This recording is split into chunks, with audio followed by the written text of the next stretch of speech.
దేవునికి స్తోత్రం. మీ అందరికీ నా హృదయపూర్వక వందనాలు తెలియజేస్తున్నాను.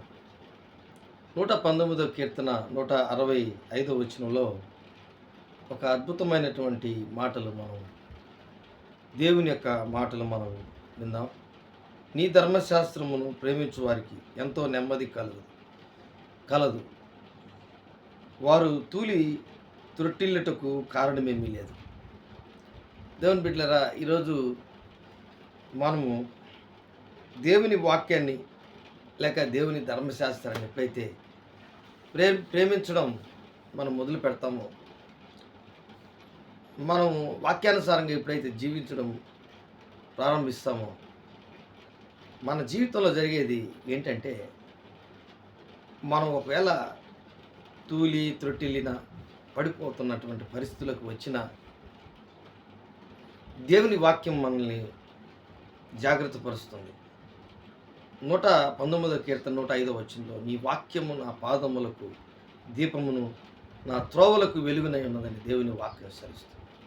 అంటే నీవు నడిచే ప్రతి మార్గంలో, నువ్వు నడిచే ప్రతి ఉద్దేశము ఏ విధంగా ఉందో, ఏ విధమైనటువంటి ప్రయాణం నువ్వు చేస్తున్నావు, ఏ విధమైనటువంటి జీవితంలో నువ్వు మెదులుతున్నావు, కదులుతున్నావు, నడుస్తున్నావు, ప్రయాణం చేస్తున్నావు, ఇవన్నిటినీ వాక్యానుసారంగా మనం ఎప్పుడైతే ఇది పోవచ్చా, ఈ విధంగా పోవచ్చా, ఈ విధంగా నడవచ్చా, ఈ విధంగా జీవించవచ్చా అనే మనం ఒకవేళ మనము తప్పు మార్గంలోకి వెళ్తున్నామా, లేకపోతే పోకూడనటువంటి మార్గంలోకి వెళ్తున్నామా, ఇవన్నీ దేవుడే మనకు బోధిస్తాడు. ఎందుకంటే ఆయన ధర్మశాస్త్రం మనము ఏం చేస్తుంటాం, ప్రేమిస్తున్నాం కనుక ఎంతో మనకు నెమ్మది దేవుడిస్తాడు. ఎన్నో ఒక కష్టాలు, సమస్యలు, ఇబ్బందులు, ఇరుకులు ఎన్ని ఉన్నా వాటి మధ్యలో నువ్వు ఒక సమతూకమైనటువంటి జీవితం, ఒక నీ జీవితంలో సమాధానకరమైనటువంటి జీవితం.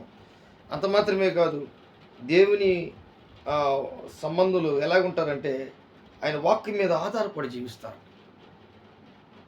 ఆయన వాక్కు అంటే, ప్రభు ఇది నిన్ను నేను ప్రేమిస్తున్నాను, దేవుని వాక్కుని నేను ప్రేమిస్తున్నాను, దేవుని మాటలు నేను ప్రేమిస్తున్నాను అనే ఆలోచన వారి జీవితంలో ఉన్నప్పుడు, వారు వాక్యం పట్ల మనస్సు కలిగినటువంటి వారుగా ఉన్నప్పుడు, వాక్యాన్ని ప్రేమిస్తున్నటువంటి వారుగా ఉన్నప్పుడు, దేవుని మార్గంలో వారు జీవిస్తున్నటువంటి వారుగా ఉన్నప్పుడు, వారికి ఎన్ని ఇబ్బందులు వచ్చినా, కష్టాలు వచ్చినా, బాధలు వచ్చినా వాటన్నిటి నుండి దేవుడు తప్పిస్తూ నెమ్మది కలిగిస్తాడు.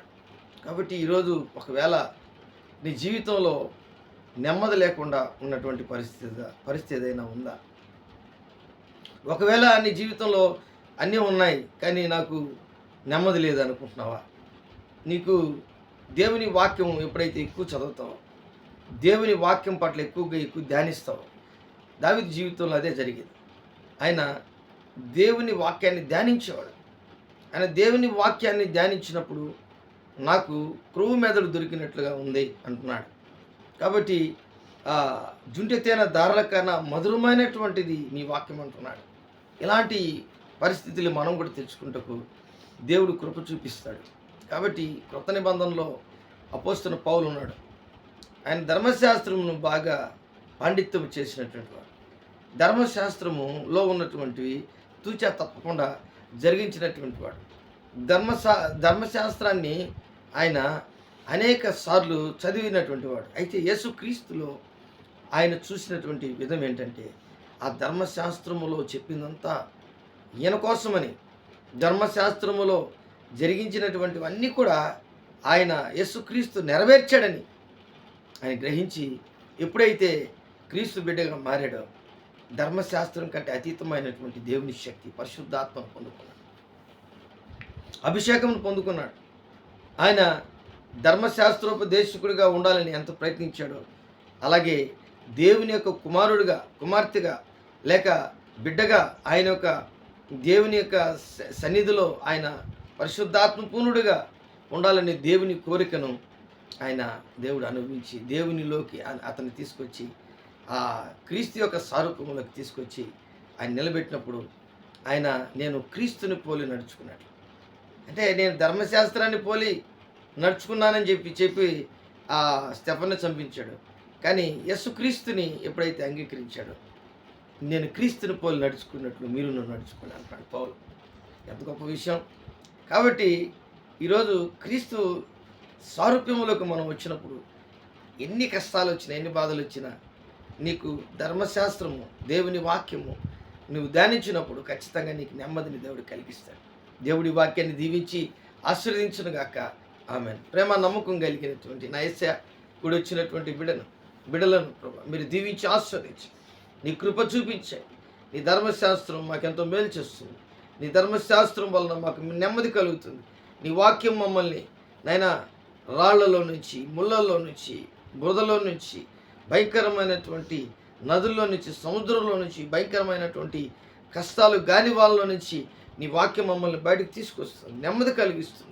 అలాంటి పరిస్థితులు మీరు మాకు అనుగ్రహించినందుకు నీకు వందనాలు చెల్లిస్తుంది. యేసయ్య దివ్యనామములో వేడుకుంటున్నాను తండ్రి. ఆమేన్, ఆమేన్, ఆమేన్.